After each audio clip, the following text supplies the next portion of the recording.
Cool.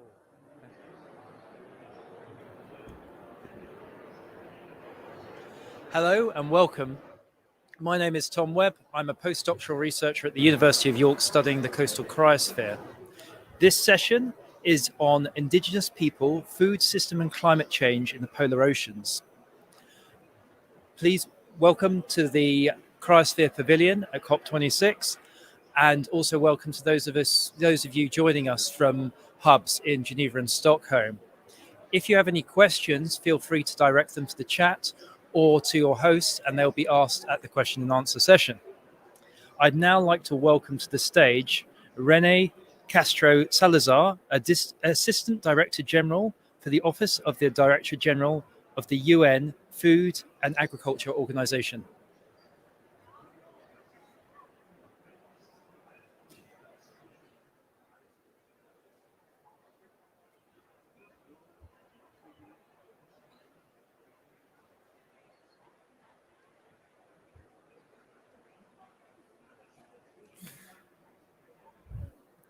Distinguished speakers, ladies and gentlemen, the COP26 Cryosphere Pavilion's main motivation is, thanks to greater understanding of our physical reality, to achieve more ambitious and urgent reduction of emissions during the COP negotiation process. Indigenous peoples, their food systems, and their traditional knowledge can provide a lot of fruitful inputs to these conversations. Scientists understand that indigenous peoples preserve 80% of the world's remaining biodiversity thanks to their food systems. The uniqueness of indigenous peoples' food and knowledge systems depends on the territorial management, cosmogony, and governance mechanisms.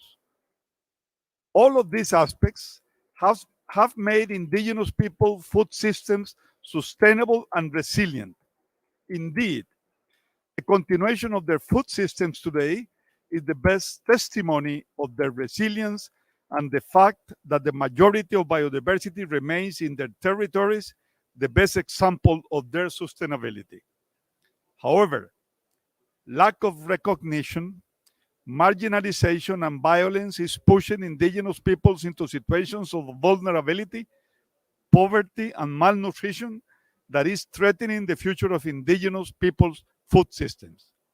The fact that indigenous peoples are often excluded from policy discussions and their views not taken into account further complicate issues. The former UN Special Rapporteur on the Rights of Indigenous People, Vicky Tauli Corpus, reminded us all this week at COP of the need to meaningfully include their views by saying, quote, "We will decide what accountability looks like based on our culture. There is no nature-based solution for climate change if indigenous people are not central to every proposal." End of quote. In the case of the cryosphere, in the Arctic region and the polar areas, indigenous people often go unnoticed, and their voices are too often neglected and not listened. Still, they are alerting us all about the impacts of climate change and how the ice is melting under their feet and the temperature of the water and the environment rising. The harmonic and symbiotic relations Arctic indigenous people have built and maintained between food, environment, wellness, spirituality, and culture are not at peril in the region. FAO is concerned with that indigenous leaders from the world are telling us on how climate change is affecting their life, even more so in the Arctic. This is why by 2019, FAO organized an expert seminar on traditional knowledge and indigenous peoples' fisheries in the Arctic region, which brought together indigenous experts, fisheries researchers, and countries from the region to share perspective and exchange experiences on traditional knowledge and indigenous peoples' fisheries in the Arctic region. This resulted in the Indigenous People Rome Declaration on the Arctic region fisheries and environment, where Arctic indigenous people stress climate change as the main threat affecting their life. This was reiterated once again at the Arctic Indigenous Peoples Regional Dialogue on Food Systems 2021 and included in the Arctic Region Declaration in preparation for the UN Global Food Systems Summit. Arctic indigenous people contributed extensively to the White Waipala paper on indigenous peoples' food systems, drafted collectively and coordinated by the Global Hub on Indigenous Peoples. Their contributions and direct evidence about climate change, food sovereignty, food security, hunting, fishing, and about their rights show the resilience of their food systems, but also warns us all about the external pressures they are facing. In 2021, Harvard awarded FAO the Best Sustainability Publication of the Year for the publication entitled Indigenous Peoples' Food System, Insights on Sustainability and Resilience from the Front Line of Climate Change. The publication analyzed 8 indigenous food systems, among which the Inari Sami food systems in the Arctic. Analysis brought up from the challenges they face in keeping their food systems and continuing preserving their pristine ecosystems while generating nutritious food. More and more scientists, practitioners, policy and decision makers are realizing that unless we listen and learn from indigenous people and their food and knowledge systems, we will not be able to maintain biodiversity and protect the environment. Indigenous people have been calling on national climate change mitigation and adaptation strategies that are responsive to indigenous people's concerns and inclusive of the game-changing knowledge they hold. Indigenous people food systems can contribute to the resilience and sustainability of all food systems worldwide. The time to listen and to put indigenous people at the center of the climate change discussions in the Arctic is now. FAO will continue supporting indigenous people on their behalf in order to be heard and included at key policy discussions that affect their life. Through the Indigenous People Food Systems Coalition, endorsed at the September UN Food Systems Summit, FAO will support in ensuring the understanding, respect, recognition, inclusion, and protection of indigenous people food systems. This coalition provides an opportunity to work together to strengthen indigenous people food systems and advance in recognizing their rights, an opportunity to foster intercultural co-creation and knowledge, and meaningful participation of indigenous peoples in policy making. Let me say that we look forward to sharing perspective and exchanging experiences on Arctic indigenous peoples' traditional knowledge and their food systems. I wish you a very fruitful and engaging discussion today that paves the way forward in raising awareness about the importance of indigenous people food and knowledge systems to save the Arctic regions and polar seas. Thank you all for your attention, and I wish you a fruitful discussion. Thank you very much.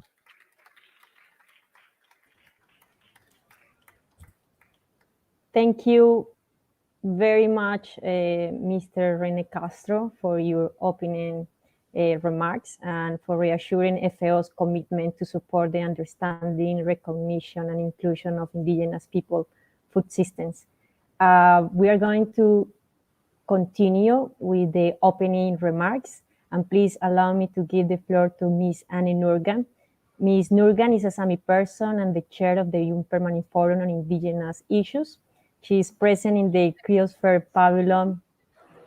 Good. Mr. Anne Nurgan, the floor is yours. Panelists and attendees, my Indigenous sisters and brothers, I'm very honored to have the opportunity to address all of you as an Indigenous person from the Arctic. And on behalf of the UN Permanent Forum on Indigenous Issues, to talk about climate change in my region. The United Nations Permanent Forum was established in 2000 by Economic and Social Council. It serves as an advisory body to the Council with a mandate to discuss Indigenous issues relating to economic and social development, culture, the environment, education, health, and human rights. The Permanent Forum consists of 16 members, half appointed by Indigenous peoples and other half appointed by the member states. I want to start by affirming that we Indigenous peoples play a critical role in combating climate change through our knowledge, food systems, and practices that are valuable to inform science and resilience building strategies and adaptation to climate change. Evidence shows that in my region, in the Arctic, climate change is more exacerbated and accelerated than in other regions. Warming temperatures, uncertainty about seasons, and unexpected winds have changed the availability of fishing and hunting food species. Our people in the Arctic has widely reiterated these issues in a different fora, such as the UN climate change conferences, in the sessions of the Permanent Forum, and in other international, regional, and national conferences and events. Notably, for my people, the rapid weather changes and severe weather conditions put under threat our livelihoods connected with fishing, hunting, and herding. In these circumstances, our food systems, the most sustainable food systems in the world that for millennia have fed millions of peoples with healthy diets while protecting biodiversity, are now threatened by external actors and climate change. The combination of different factors along climate change, such as encroachment of our land, extractive industries, overfishing, conservation measures, or agricultural practices, are placing our physical and cultural survival at risk. We cannot tackle climate change if we lack tenure rights and active participation in decision-making processes. Ladies and gentlemen, this is not rhetoric by facts supported by scientific and technical evidence. FAO's recent publication on Indigenous Peoples' food system, which was presented here earlier, and there is a dedicated chapter to the Sami people in the Arctic, gathers solid evidence on many aspects of sustainability and climate resilience of Indigenous peoples' food systems. As a result of scientific grounding and contribution to current, the book received the Holborn Award as the best publication about sustainability in 2021. And I'd like to once again congratulate some of the authors who are here present of that publication in Kasara there. Also, the Wipala paper on Indigenous peoples' food systems compiles 60 contributions from 6 socio-cultural regions, including several from the Arctic regions. The Wipala paper demonstrates that the sustainability and resilience of Indigenous peoples' food systems, territorial management, and traditional knowledge provide solutions for advancing together, preserving biodiversity, and achieving food security for all. And many Indigenous have been also involved developing the Wipala paper and the conclusions. So I'd like to especially thank Daly here for doing that. And this was precisely the discussion held in pre-summit in Rome and the United Nations Food Systems in New York, where it was reaffirmed that Indigenous peoples' food systems are a revolutionary model that can inform the transformation of food systems by generating food without depleting the natural resources base.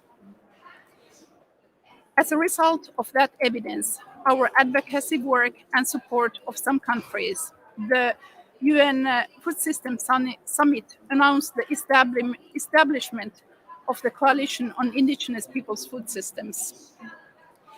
This is a great and unique opportunity for Indigenous peoples to work alongside governments, academics, and the UN agencies to strengthen Indigenous peoples' food systems and craft policies that take into account human rights-based approach to food systems and Indigenous peoples' traditional knowledge. So I invite all you to join to the coalition.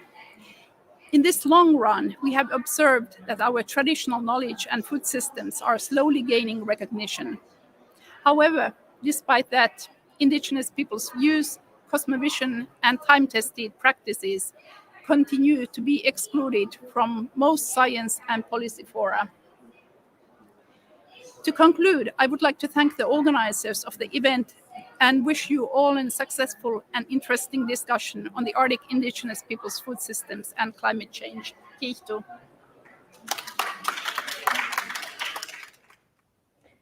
Thank you so much, Anne, for emphasizing that Indigenous peoples can play a critical role in combating climate change.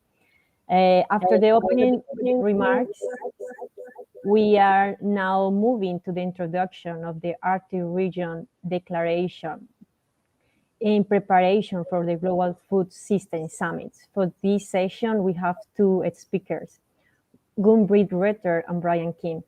I hand over the floor to Gunbritt Retter, who is a Sami person and head of the Arctic Environmental Unit of the Sami Council in Norway. Please, Mr. Retter, the floor is yours. Oops. Thank you, Madam Chair. Again, this awkward situation where you barely can hear your own voice while speaking and knowing that the whole world can hear you. I got this task of sharing the Arctic Declaration. We heard also about this in a side event on Monday, that in the Indigenous Peoples Pavilion, where Daly presented it. So it's a hard act to follow in a way to the beautiful way that Daly shared about the whole process on Monday, but I will give it a try. We had when we heard, as Daly said, rumors about this food system summit taking place, we quite quickly got our act together and as Inuit and Sami, and organized two thematic online discussions as an Arctic caucus, and with the great support of the capacity of Inka Sara that was mentioned earlier, and the capacity we had already in our organizations, we have developed this outcome of these two online sessions, Arctic Declaration, that we fed into that system of the UN Food System Summit. This declaration declares that our Arctic natural food systems are unique.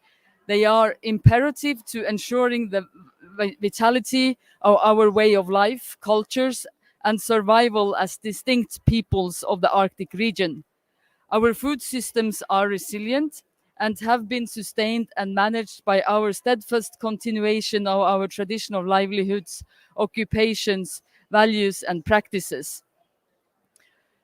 In contrast to the tracks identified by scientists that have largely defined food systems of the dominant society, for Inuit and Sami, food is not just about calories and nutrition. It is a core part of our culture, our identity, and pride. Our food systems provide the foundation of our existence and our holistic worldview. Our distinctive and profound relationship with our lands, territories, waters, and coastal seas, and other resources includes the understanding that we are an integral part of the environment. As such, we must uphold our responsibilities to future generations in this regard. And we are dominantly not farmers. We are primarily hunters, gatherers, herders, fishers, and mobile peoples, traversing our lands and waters to maintain our way of life and the systems we depend upon. Our food systems depend on a healthy environment and access to traditional resources, and play an important role in maintaining our cultures, knowledge, and identities, as well as our physical and mental health and well-being. And I may also add, as we are in the cryosphere pavilion, that our food systems and cultures depend on snow and ice as well. The paper that we have developed reflects upon our right to self-determination. It also underscores the importance of the indigenous knowledge systems that are generated through our practices and conveyed from generation to generation. Our declaration also identifies challenges, and we express our concern over threats to our traditional practices, customs, spirituality, and food systems, including state-imposed laws and regulations that hinder our rights and access to resources, as well as industrialized fishing, shipping, tourist fishing, aquaculture, and extractive industries. We also raise that climate change is of primary concern, but also the lack of respect for and recognition of our rights to self-determination, to our management and co-management of our resources to ensure their productive capacity.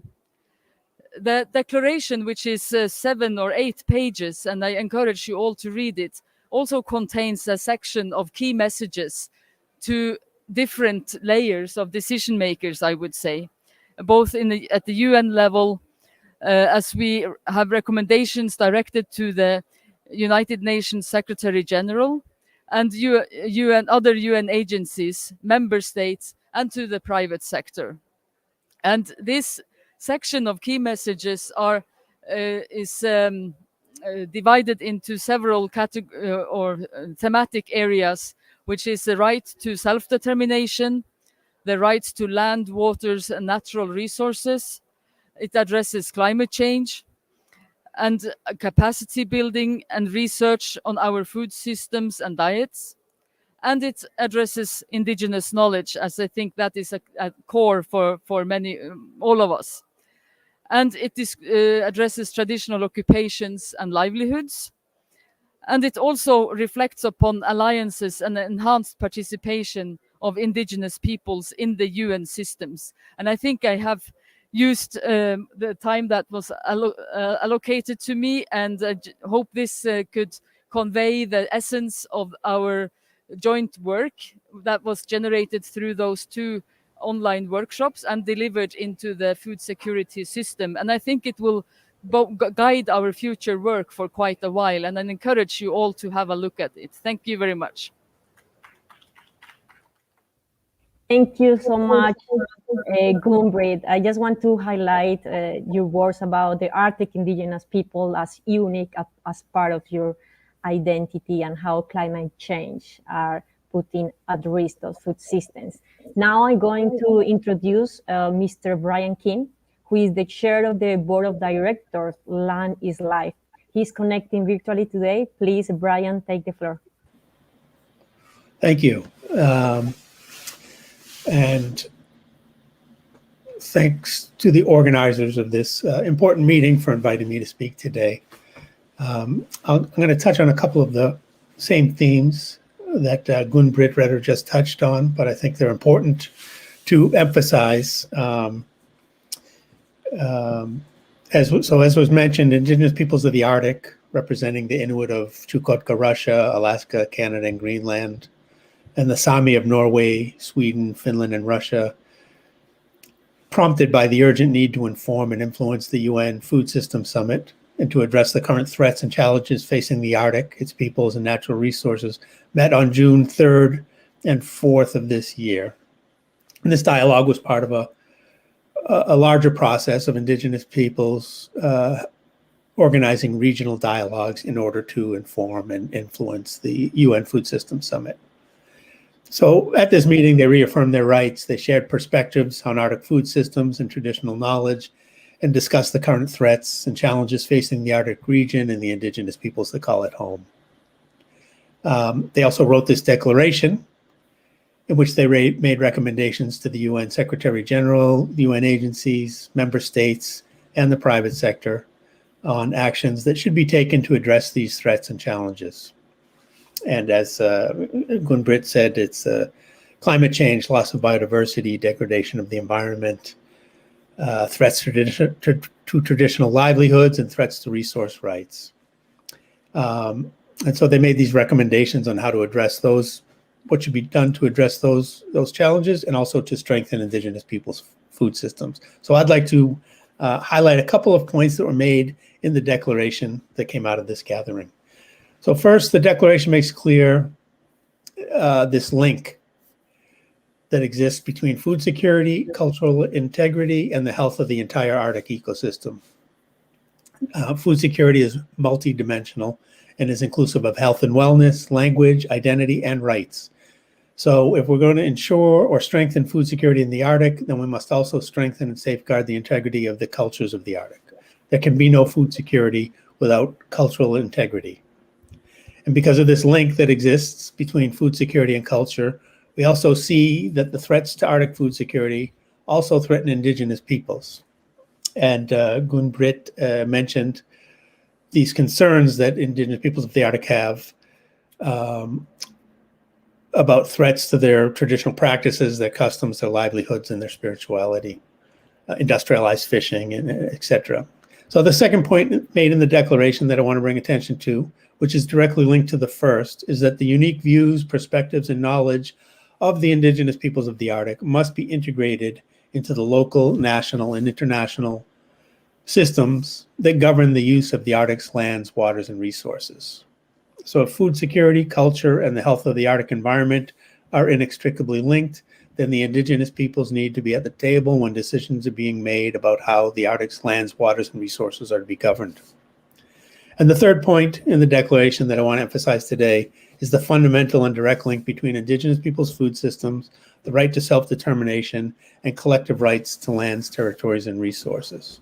The right to self-determination is the prerequisite for the exercise and enjoyment of all other human rights, and collective rights to lands, territories, and resources is fundamental not only to maintaining and strengthening the unique food systems of the Inuit and the Sami, and the Gwich'in and the other peoples of the Arctic, but also to safeguarding the entire Arctic environment.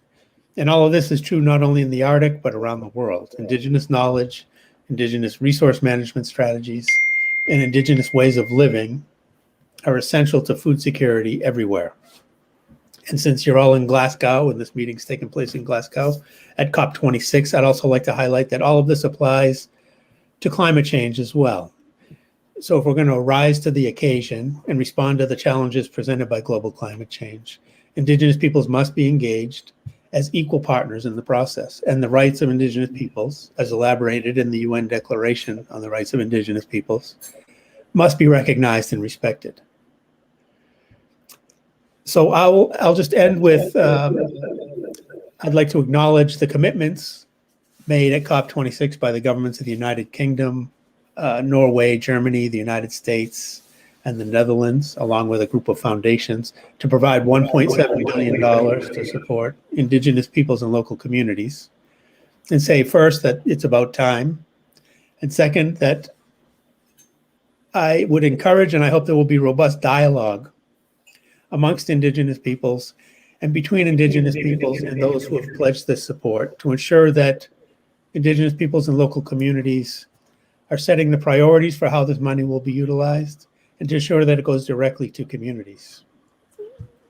Because $1.7 billion is a lot of money, and I'm quite sure that the usual suspects, the NGOs, the big NGOs, and others are already lining up to try to get their share of this money. So congratulations to the Indigenous peoples at COP26 for having such a strong presence.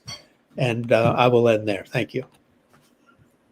Thank you so much, Brian. I just want to draw the attention of your statement. There is no food security without cultural integrity. It's now my pleasure to invite Ms. Dali Zambol and Mr. John Fernandez de la Rinoa to present evidence from the White Wipala paper on Indigenous people food system and recommendations for action. I would like to give the floor first to Ms. Dali Zambol, who is an Inuit person and the chairperson of the Unit Circumpolar Council in the United States. She is present in the Cryosphere Pavilion. The floor is yours, Ms. Dali.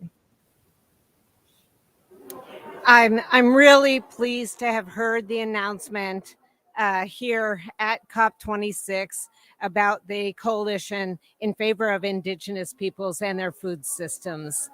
This is really the result of, in my assessment, very hasty action by Indigenous peoples, especially in the context of what was then a very fast approaching food system summit, where we felt like we were at the margins rather than the drivers of the process. And I want to simply say that in relation to the preparations, not only did the Arctic region respond in the way that Gunbrit has outlined by holding 2 Arctic region dialogues, we also, and in particular at the Inuit Circumpolar Council, got our hands on the paper that was prepared primarily by the scientific group at the FAO. And we started reading through this paper. Personally, for myself, it was all Greek to me. It's like, what are they talking about? And how is it that we ensure that we infuse our point of view into this paper? And so, again, through a very hasty process, we began reviewing this extremely detailed document that had action tracks that were set by members of the scientific group that were difficult for us to interpret and translate into an Indigenous perspective, and also to provide an Indigenous lens. Nevertheless, we marshaled forward and ensured that we went through the whole of the text and added the Indigenous lens to the Wipala paper. And I am very pleased to say that in a relatively short period of time, the Indigenous fingerprints are all over this paper today. And much of it was really an effort to ensure that, certainly on behalf of myself as the chair of the Inuit Circumpolar Council and on behalf of Arctic Indigenous peoples, to make sure that our lens, our holistic perspective, and the unique and distinct elements of our food systems was injected into the Wipala paper. And by this, I mean, for decades, and in my observation of FAO and the Rome-based institutions associated with food systems, for too long, there's been a focus on agriculture, pastoralism, and frankly, the so-called global South. And for many that have heard me at the Permanent Forum and elsewhere, in my assessment, there is a false dichotomy in the Indigenous peoples context between the North and the South. In the Indigenous peoples context, we should dispense with this distinction and ensure that Indigenous peoples globally, universally, have an opportunity and a pathway to influence activity concerning our food systems. And the Wipala paper is one example where we were able to effectively influence the way, the orientation, the framework of the approach, especially again by the scientific group, as to the food systems that we ourselves depend upon. I invite you to look at and study the very extensive and comprehensive Wipala paper, and in particular its recommendations. And in that regard, much of this will not be new to Indigenous peoples, but I think that when Indigenous peoples in the Arctic and elsewhere read through the recommendations, they will feel like they're in the same neighborhood that they've always been in terms of promoting their rights and advancing their perspectives. Of course, the phrase, in terms of the initial action track of the original paper, the phrase "leave no one behind" is common to Indigenous peoples across the globe. And in this regard, it's really necessary for the whole of this. I mean, every step after this first step of the creation of the coalition, that Indigenous peoples are included in, at the time it was included in the actual Food System Summit that was hosted by the UN Secretary General.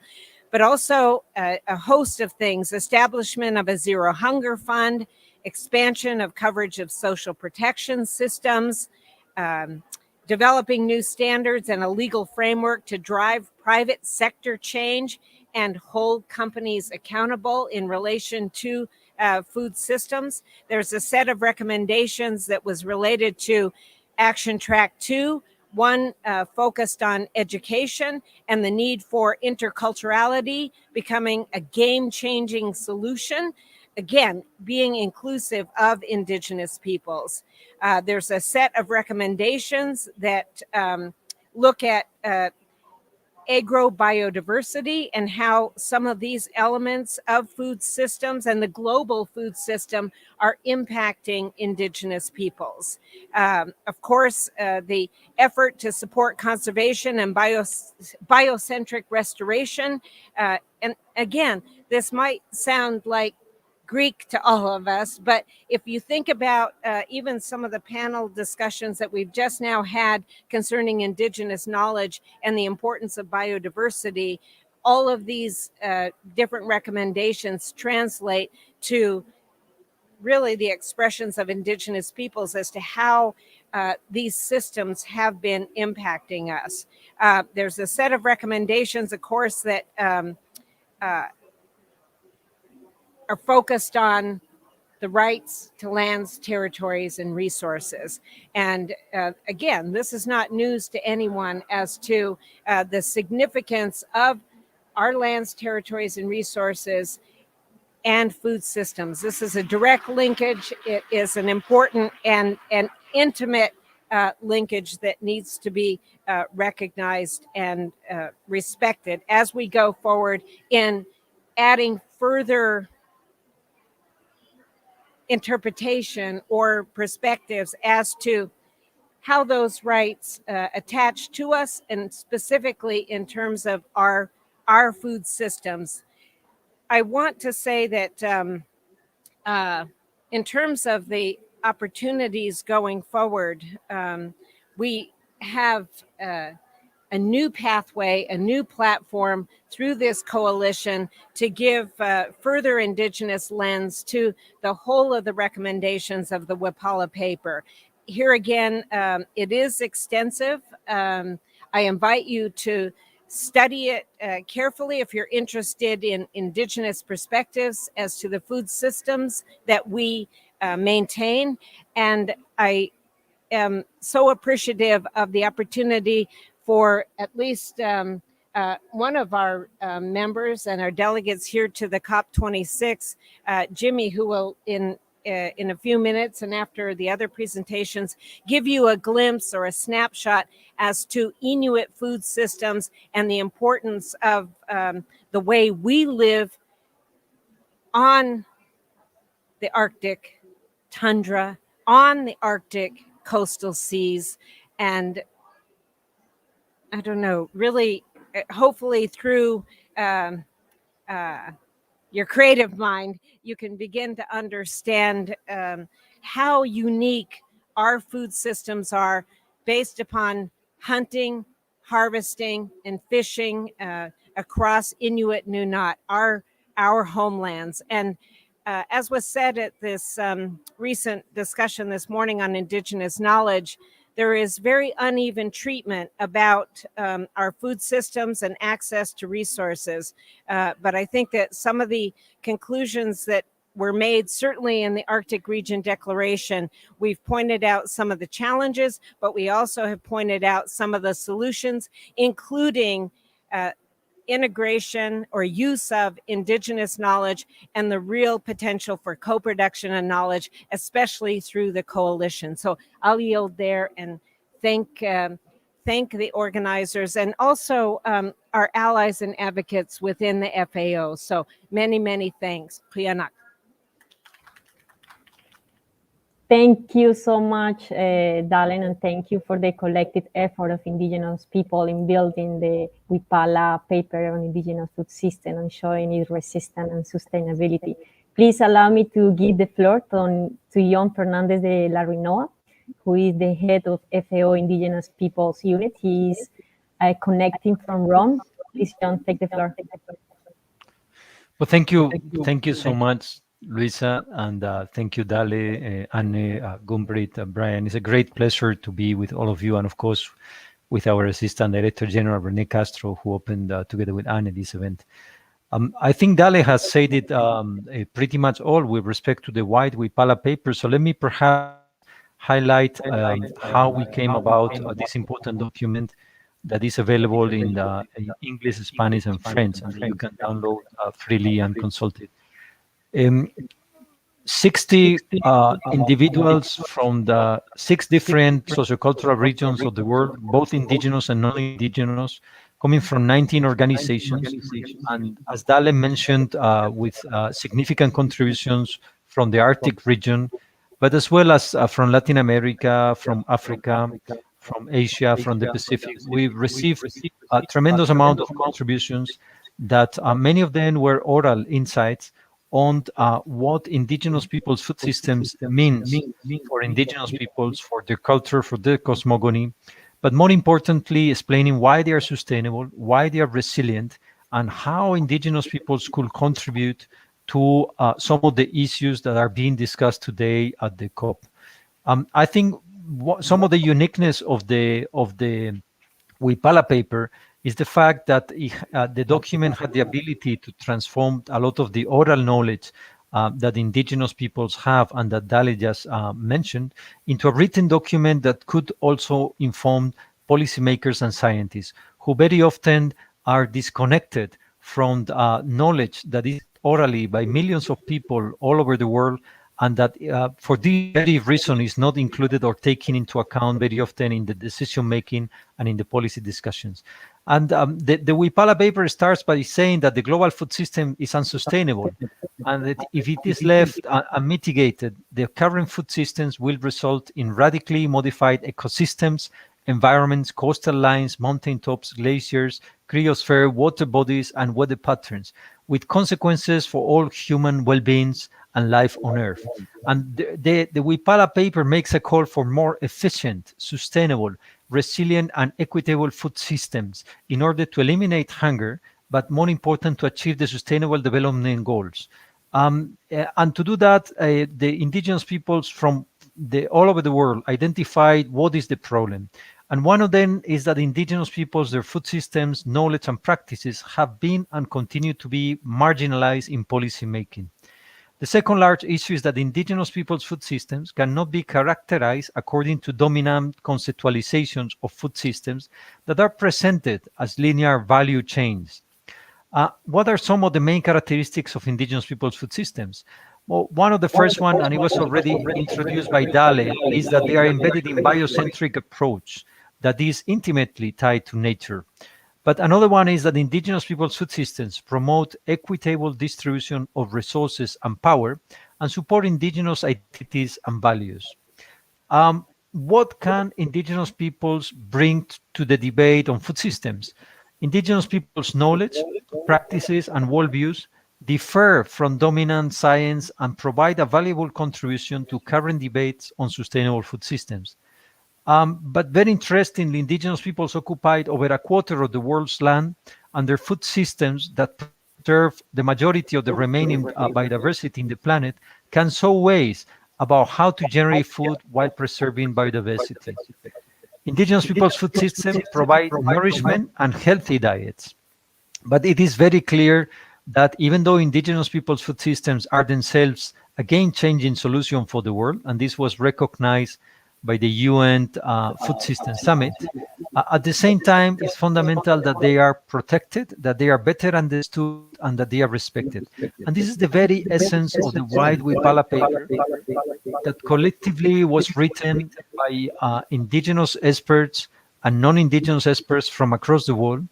And the fact that today it's as relevant as when it was first drafted, and it's as relevant today in the context of the COP discussions as it was before in the context of the Food System Summit, it tells us that we need to change the way we do policy making.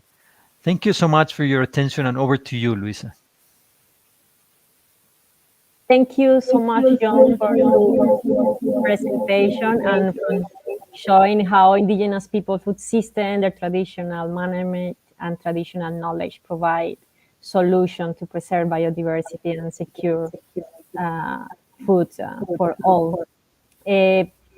Please allow me to go next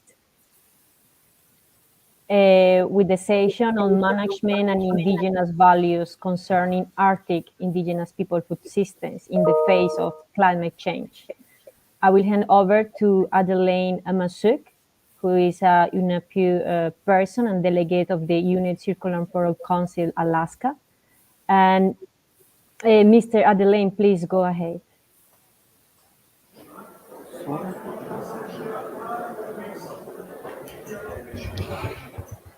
Allow me to make a correction. Jimmy Olikatilik is here for the Inuit Circumpolar Council. Adeline is engaged in another activity. So Jimmy will join us to give an introduction of Inuit food systems. He's joining us as an ICC delegate from Canada. Jimmy. Thank you so much, and apologies.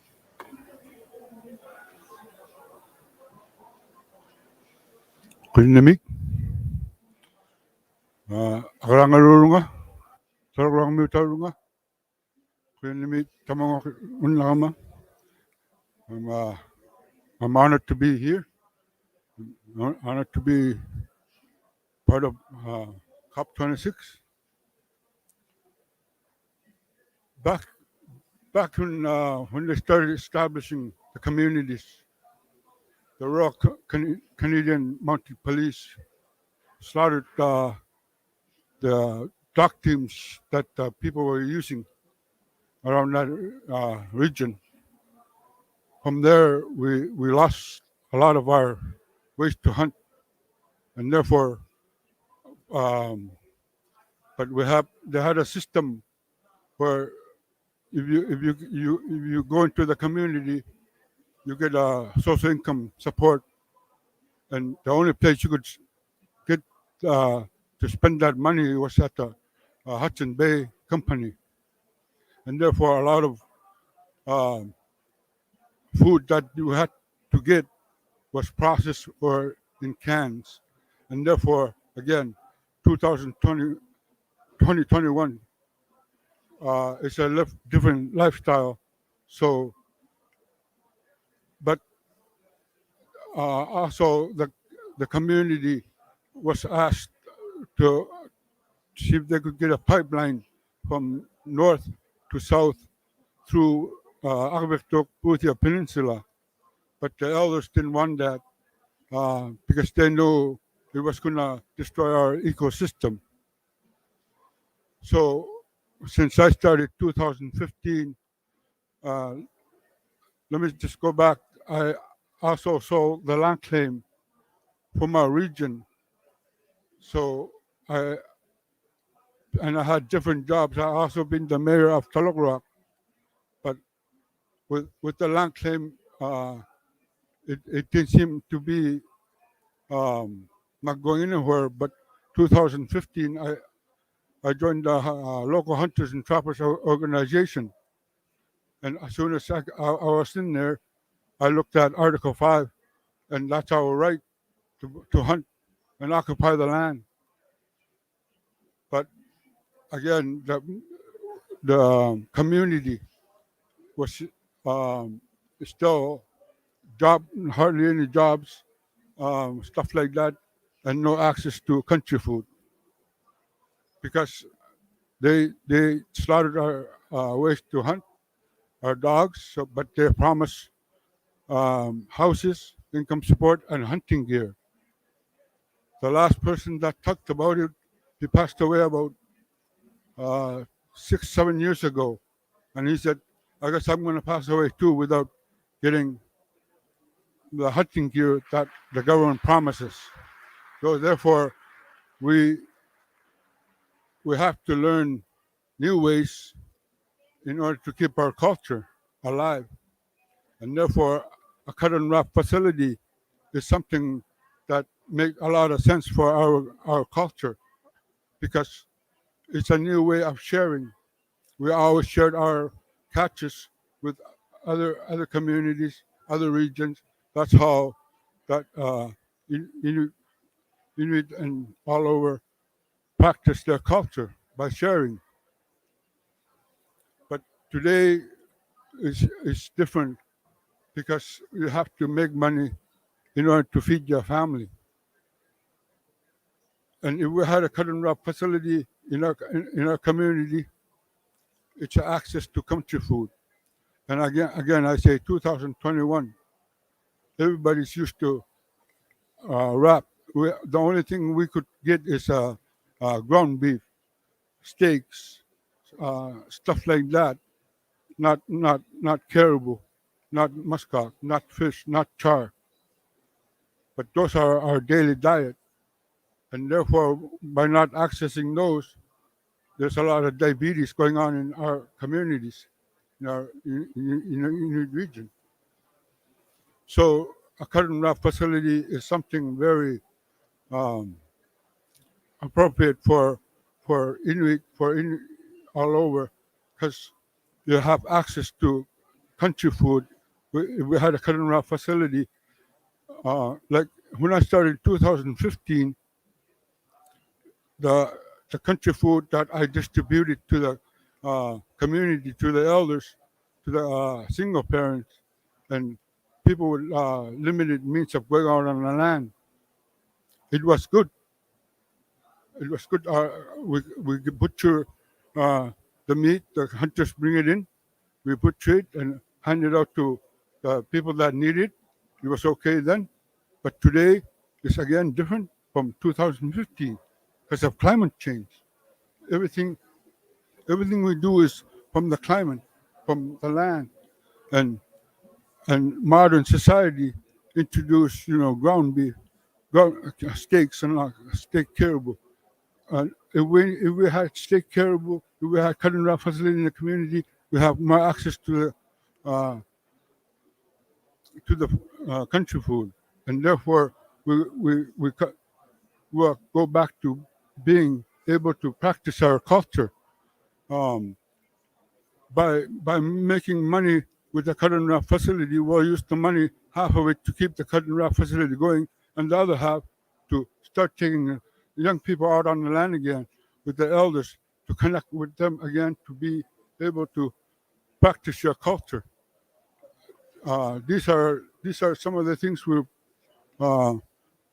looking to do to protect the land and be able to access to country food and create jobs for our community.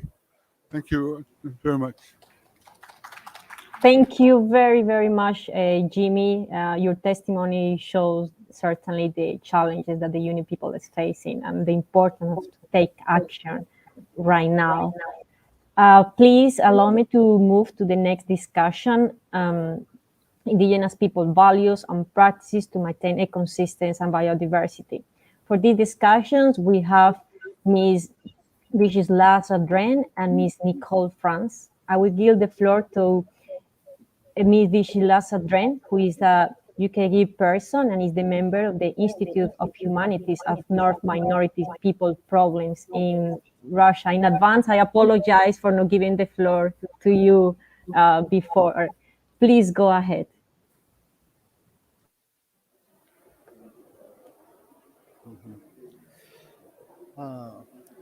I speak about traditional values, and all indigenous peoples know that we have the same values which connect with our nature and with our food. First of all with us know that nature isn't an object of research and other object of using. We are the part of system where people is only a small partner of nature. We are the part of nature. And all of us know that in our nature, all is alive and has own soul. And that is why every uh, uh, everything which are taken, for example, in hunting or fishing or other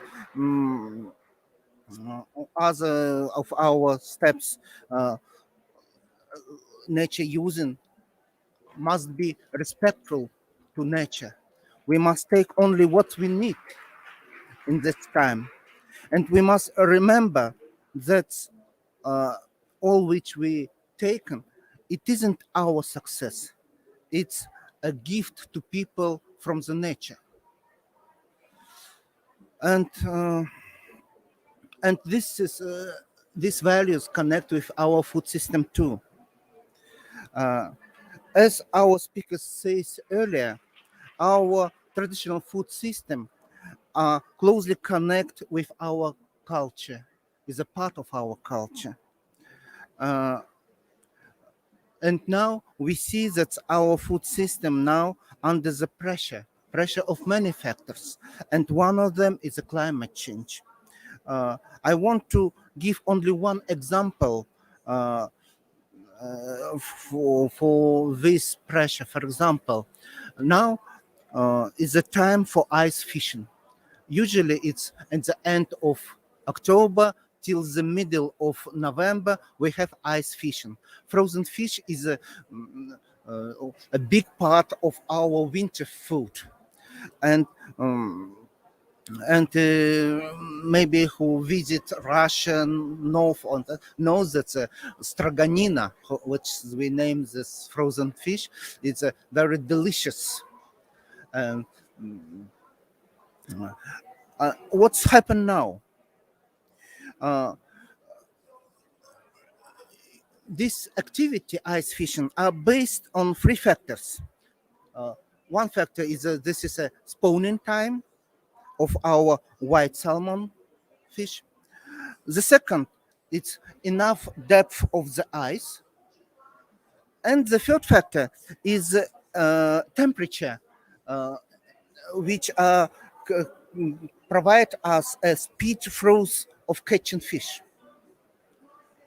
And all these factors work earlier, maybe 20 or 30 years ago, and was give us this ability to ice fishing. What we see now, we lose two last factors. Spawning time the same, but about depth of ice. Now the ice are very thin. In some places are not ice nowadays, and this create many challenges for us. Sometimes we say that our ice are rotten in some places. It's because and people can go out through the ice and can't catch a fish. However, we try to find many ways to adapt to this. For example, we use skins when we go to the ice, and others or put and try to froze with the boats on these places where we have ice fishing. But it doesn't help because the third factor of temperature, usually in the beginning of November was minus 25. It's enough when we catch the fish, it's enough to speed froze of this fish. But now it's in our places, for example, it's only minus 10. And it isn't enough to froze fish. And it's very warm to this process. And our catching fish froze after the long time. And you must understand that this is another quality and another taste of fish. Now it isn't so tasty for us as earlier. And I give you only one example how this climate change impact for our food system. And you see, and I hope that you understand that every time and every change in the nature are impact to our food system. Thank you.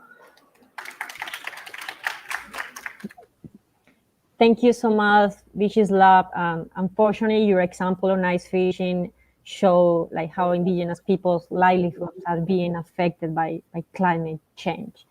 Please allow me to welcome Nicole France, who is the Equitable Livelihoods team leader in the FAO Fisheries division. Nicole is connected from Rome too. Nicole, the floor is yours. Welcome. Thank you very much, and thank you for giving me the opportunity to join you at this very important side event at the COP today. As was mentioned, I work with the FAO Fisheries and Aquaculture division, and I would like to continue a little bit focusing on fisheries and the issues of indigenous peoples. And I would like to share some information that came out from an expert seminar on traditional knowledge and indigenous peoples' fisheries in the Arctic region. I hope you can see the slide on the screen, which is showing a picture of the group of indigenous peoples that gathered for that event that took place, that was organized by our colleagues from the Indigenous Unit in collaboration with the Fisheries and Aquaculture division back in 2019. Let me just see how I move the slide. Here we go. So this expert seminar on traditional knowledge and indigenous peoples' fisheries in the Arctic region had the participation from 3 sociocultural regions, the Arctic, North America, and Russia, representing different indigenous peoples that you can see listed here from Finland, from Greenland, from Norway, from Russia, from Sweden, and from the USA. It was 2 days in which we learned a lot about the traditional knowledge and the fisheries practices that these people use and apply to use fish as part of their livelihood. We heard before from other colleagues that fisheries is often part of a livelihood strategy of indigenous peoples. Often indigenous peoples do not necessarily qualify as fishers, but in the Arctic in particular, it is certainly one of the activities of the livelihood activities that are fundamental for the food systems that indigenous peoples rely on. So it was an excellent opportunity to learn much more and to also bring these different people together, and also have FAO member states attending and learning from these experiences and from the way how the ecosystem is used in a very traditional manner, but in a very sustainable manner, based on what we just heard, no? The experiences on how the ecosystem is contributing to these livelihoods. And in this seminar, in these 2 days, climate change was actually identified as one of the primary concerns that is threatening these indigenous people's food systems, as we just heard from the very practical, very tangible example from the previous speaker. So the multiple impacts of climate change are adversely affecting the societies of the indigenous peoples in the Arctic. And they contribute that people have to migrate, that they're being displaced. And this is also impacting the health and the well-being of youth, their future, and it's threatening the way of life, and it is also disrupting the marine ecosystems. In these 2 days, what was discussed and what was developed is also a declaration, an Indigenous Peoples Rome Declaration on the Arctic region, fisheries, and environment. And I invite all of you to read that declaration. I'm not going to go in detail into it, but it is divided basically in 2 parts. One part has recommendations to FAO member countries, and one part has recommendations for concrete actions directly also to FAO. I will mention just a few of those. For example, in this declaration, the members of this expert seminar are calling on FAO, for example, to develop mechanisms for gathering and exchange of indigenous peoples' knowledge and scientific knowledge in relation to indigenous peoples' fishing and the food security of indigenous communities in the Arctic regions. There's also a call to study national experiences and legislation systems in the Arctic region to elaborate collated recommendations to strengthen indigenous peoples' governance over traditional fishing. And there is also a call on FAO to support Arctic indigenous fisheries, hunting, harvesting, and overall food security, as well as assist in enhancing exchange of information across and between Arctic indigenous peoples, community, and organizations, like it was already done in this particular seminar, and more in general, to organize dialogues with indigenous communities where the effects and impacts of climate change can be shared and communicated. So again, there is a very specific recommendation that came from this expert seminar in relation to increasing the understanding of the impacts of climate change and how to deal with them in indigenous communities in the Arctic region. Now, we are now moving towards an international year next year. The next year, 2022, will be the International Year of Artisanal Fisheries and Aquaculture. FAO will be leading this international year, and obviously indigenous peoples will play an important role in this year because fisheries is part of the livelihood of many of these indigenous peoples, in particular in the Arctic region, as we just heard. So next year, basically, we have a really important and unique opportunity to bring the needs, but also the opportunities in relation to indigenous peoples' food systems to the forefront, to the public attention, to discuss issues, to identify pathways forward, and to lay the ground for very specific actions, taking into account what was already identified and called for in this recommendation from 2019, but also in these other publications, in these other declarations that were mentioned earlier in this event today. So in this context, we also have received a very specific request from the UN Permanent Forum for Indigenous Peoples to develop an action plan specifically for indigenous peoples for the celebrations of this year.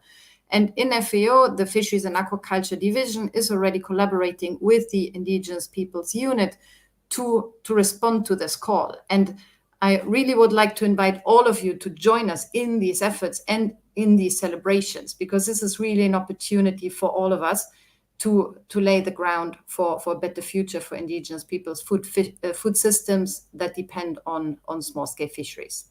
Thank you very much. Thank you so much, Nicole, for bringing today the importance of the key role of indigenous peoples in the International Year of Artisanal Fisheries and Aquaculture. We would like to welcome Ken Paul, who is gonna talk about climate. We want to welcome Ken Paul, who is going to give us some insights. Okay. Zagli. Sorry, Paul, can I allow me to present you? Okay. Ken Paul is a Wolastoqey First Nation. He leads fisheries negotiator and research coordination for the Wolastoqey Nation. And he's connecting today, and please take the floor to tell us more about management and indigenous values concerning Arctic indigenous people food system. Zagli Gutwood Muin Naga Nujia Wolastoqey Nagurtkuk. My name is Ken Paul. I'm a Wolastoqey. I'm from the Wolastoqey Nation. I really am honored to be able to present at this side event. I have been listening to all of the previous presenters, and they are bringing up a lot of really important points that we deal with in our daily lives. I just want to advance the conversation. I want to talk about two very important points. Gunn-Britt had mentioned traditional knowledge systems. We also know this as indigenous knowledge systems in different areas of North America. The reason why we call it a knowledge system is we want people to understand that it's a methodology. It's not just knowledge. The Westernized idea of knowledge is something that you can master, that you can obtain, and that it's objective. Well, this is a bit of a false sort of understanding of what knowledge is all about.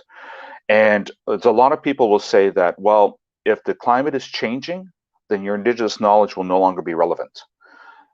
In a context where knowledge is frozen in time, yes, that is true. That will show historical trends. But if you understand it as a knowledge system, you'll understand that there's a methodology behind this. And this methodology not only looks at the information that you attain by repeatedly going out to do traditional activities such as hunting, such as fishing, such as types of agriculture, but it also is filled with our value system. The value system that we have is looking at the future. We look at these fish that we are interacting with as part of our relations. And we know that if we abuse these fish, that these fish will not return. We know that if we overhunt, that we actually are hurting ourselves. And so this whole value system is embedded with indigenous knowledge systems. And I just want to emphasize that it's a system that should be understood as a system, and in order to come in to work with indigenous peoples, you have to understand that you're working within a value system. Additionally, there's been a long history of researchers and scientists coming into our communities and working with our elders and our knowledge keepers, taking information and not giving back. So this also is another practice that has to be mitigated. And people should be actually working, if they want to work with their communities, to understand that they have to build the relationships and the trust. They have to follow the protocols within the communities. They may not get direct access to the elders, but they will get access to individuals who will try to understand what information they're trying to obtain and work with the community elders and the knowledge keepers in a way to make it translatable. Because oftentimes the information that's obtained directly by scientists who go directly to our elders, they misinterpret the information. They may not understand the language. The elders may not understand the question. They may not appreciate what the elders are trying to share. So there has to be protocols in place and a lot of work done on the upfront before this stuff is entered in. The other thing that is really important that I want to emphasize, and I think Ms. Sambo talked about this, was biocentric restoration. It seems that the goal of our Western states is, when they go and try to exploit our resources, is to maximize economic gain. And as Indigenous peoples, we realize we have to participate in an economy, and an economy broadly understood really means obtaining resources so that you can have clothing, so that you can have shelter, so you can have transportation, so that you can have food, and so you can have goods to trade with other peoples. Now, we understand this in our Western society as actually getting a paycheck. But in our traditional societies, all of this stuff is very, very important, but it's not, we don't put economy above everything else. We know that we have to balance what we are doing environmentally while we try to use these resources and interact with these resources. So oftentimes, instead of overfishing, which is what seems to be one of the things that is causing problems within our oceans environment, the Indigenous peoples will self-regulate themselves. There is a concept called the precautionary approach, which has started to enter into some of the regulations within the nation states. But this is another one of these inherent values that's within our Indigenous communities. It's okay not to understand things fully as well. It's okay not to maximize economic gain. It's more important that Indigenous peoples have these opportunities to develop management planning, governance structures over natural resources, whether they be over the lands or over the waters, so that we know how we can actually interact and adapt and adjust depending on what happens from year to year. Oftentimes, the research funding that comes into the communities is coming through a researcher or through a nation state who lead the research and then come into the communities and ask them to join. It would be really helpful for us if the funds were made available directly to the communities and allow the indigenous communities to ask the questions and lead the research and then invite what researchers they need in order to answer these questions. There's a lot of problems right now with their climate change. We're in a crisis. I know there's a major debate going on at COP26. The voice of Indigenous peoples and the perspective of Indigenous peoples should be one of the leading, I guess, thrusts within these negotiations. And I believe that if a lot of these Western societies actually take the time and trust what Indigenous peoples have to offer, that we will have a better chance of mitigating some of the environmental crises that is going to harm our food systems, it's going to harm our shelters, and it will make, we'll have hope for the future. So this is the message that I'm trying to bring forth and hoping to advance the conversation. And I just want to appreciate the opportunity to present to the delegation there today. So much, Ken. It struck me your idea of that Indigenous people's knowledge system is dynamic and there is a methodology behind that full of value systems. Thank you so much. Please, now we are going to talk about climate change effects on Indigenous people food systems in the Arctic and polar regions. And for that, we have Mr. Rodion Sulianziga, who is a member of the Center for Support of Indigenous People of the North. His presence in Glasgow. So I would like to give the floor to you, Mr. Rod. You have 7 minutes. Thank you.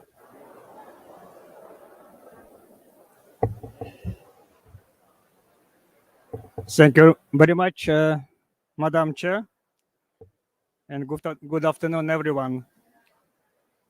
And first, I would like FAO for hosting. Would like to thank FAO for hosting this important event. And it's always a pleasure to join the panel directly from the COP26 and to contribute.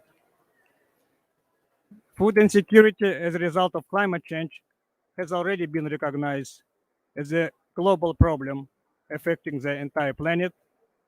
Efforts done so far are critical, but insufficient. Pandemic and number of important high-profile events 2020, 2021 have already placed matters of food high on international agenda. Significantly, the strengths of indigenous traditional food practices gain increasing attention and offer empowering alternatives to existing systems, which are sound, healthy, nutritious, ecologically sustainable, diversified, and self-determined. Indigenous nature-based solutions are an indispensable tool in the climate fight. It is also a strong achievement that biodiversity and ecosystem are better protected in indigenous managed areas. Still, until today, indigenous people's balanced relationship with their land-based food system is obstructed by the ongoing exploitation of indigenous lands and infringement of their rights through industrial projects and state mismanagement of lands and resources. These activities are needlessly destructive and have an enormous impact on traditional fishing, hunting, harvesting areas relied on indigenous communities. The subject of indigenous food system is a part of a broader issue of the centuries, long historical injustice in the food system and food sovereignty, which is in turn closely related to the cultural, social, environmental, political, and legal aspects of the indigenous discourse. In my country, the role of indigenous peoples in any initiatives related to climate change or sustainable development has not yet been sufficiently reflected on. But I would like to emphasize is that in my country, and I'm sure in many other countries as well, the climate change trauma is not a problem of advocacy. No one needs more proofs that climate change impacts are huge and disastrous. Effects are so visible. It no longer needs more introduction.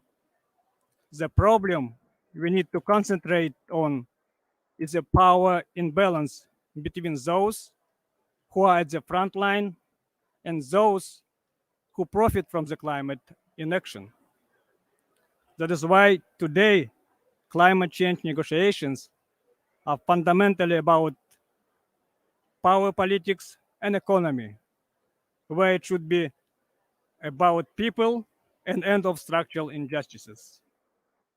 And today's decisive action in economic, social, and environmental dimensions of climate change, sustainable development, and food policy will be critical in ensuring that the decade ahead delivers a sustainable future. And we must urgently reconcile humans with surrounding environments and restore our relations with nature. Thank you. Thank you. Thank you very much, Rodion, and thank you for highlighting that the importance of indigenous people-led solutions as indispensable to fight the climate change. Now we are heading to the end of this insightful event with the closing remarks. I would like to welcome once again to take the floor Ms. Anne Norgan and John Fernandez de la Rinoa. Ms. Anne Norgan.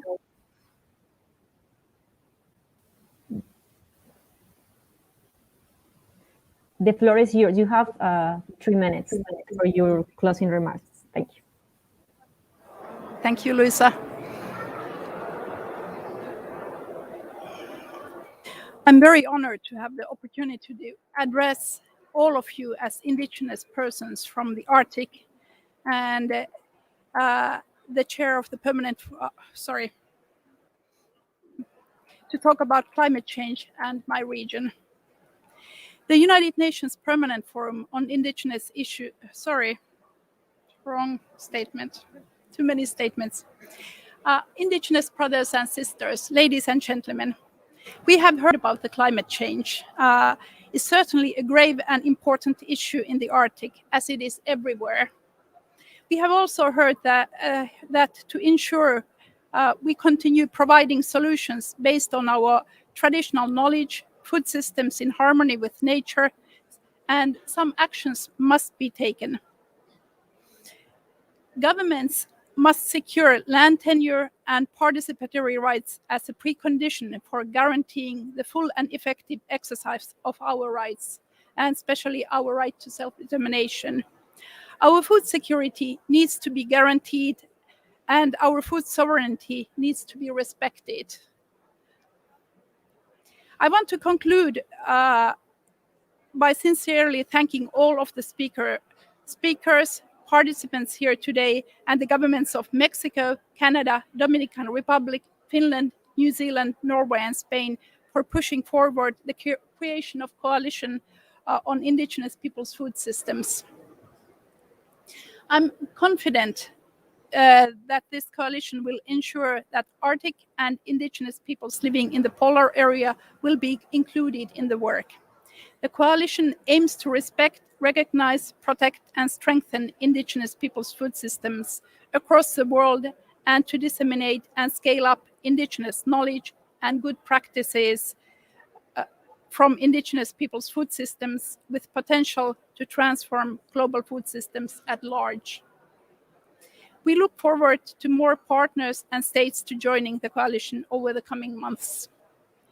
Also, on behalf of the Permanent Forum, I want to thank FAO and its Indigenous Peoples Unit for their support and for being our allies in this fight against hunger, poverty, and discrimination. Once again, thank you, Jon, and your team. I look forward to the recognition of Indigenous peoples' food systems and their traditional knowledge in international, regional, and national level. Kiitos. Thank you so much, and please, Jon, the floor is yours.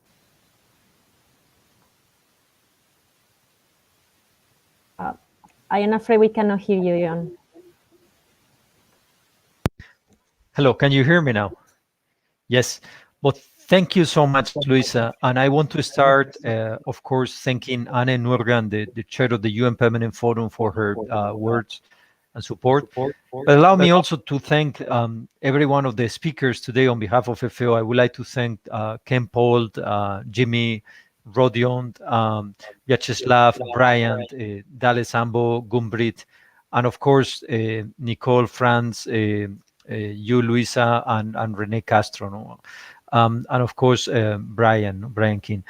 If we look at the past 4 years, food insecurity in the world has increased. That means the number of hungry has increased in the world. So there is no justification to continue with food systems that are unsustainable and that are placing a tremendous toll in the environment. And there is no justification to continue with these food systems for many good reasons that we have listened to and learned from our brothers and sisters today. The first one is that it seems that we are, in some parts of the world, creating food security for certain individuals, but at the expense of creating food insecurity for others in other parts of the planet. So the net gain is negative. And this is why the number of food insecurity is increasing. When we looked at the people that suffer the consequences of climate change, we see their food security deteriorating. So we have a food system that produces enough food to feed everyone in the planet, but still we have more than 800 million that are hungry or in situations of hunger. And at the same time, we have tremendous amounts of food that gets waste. So what a system that we have put in place that produces too much food that ends up in the garbage, and at the same time we are destroying pristine ecosystems all over the planet.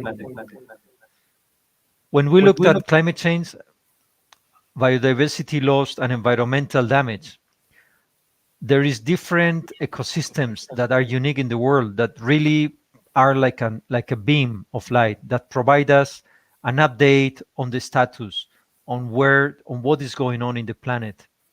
And I think the Arctic region and the polar seas, there's no doubt that are one of the reference points. So I'm extremely delighted to have put together this extremely interesting side event with so many voices coming from very remote parts of the planet. And I'm very glad that they are participating at the COP. Way too often, Arctic people and people in the polar areas are left out of the discussion. And it is something that we need to change in the UN, we need to change in the governments, we need to change in the technical and in the policy discussions. We need to put Arctic indigenous peoples at the center if we want to really understand and assess the real impacts of the CO2 emissions and the green gases emissions and the environmental destruction we are creating on Mother Earth. Anne Organ just talked about the opportunity that the Coalition on Indigenous Peoples Food Systems offers for all of us to work collectively.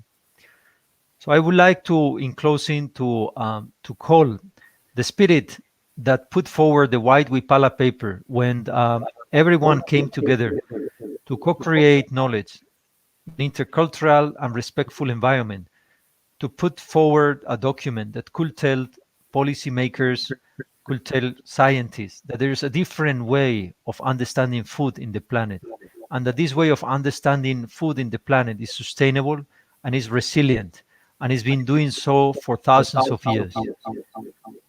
So I invite all of you to join us in the Coalition of Indigenous Peoples Food Systems. Again, thanking the 7 governments that Anne just mentioned, who took the initiative and the leadership to draw the attention to create a coalition on indigenous peoples' food systems.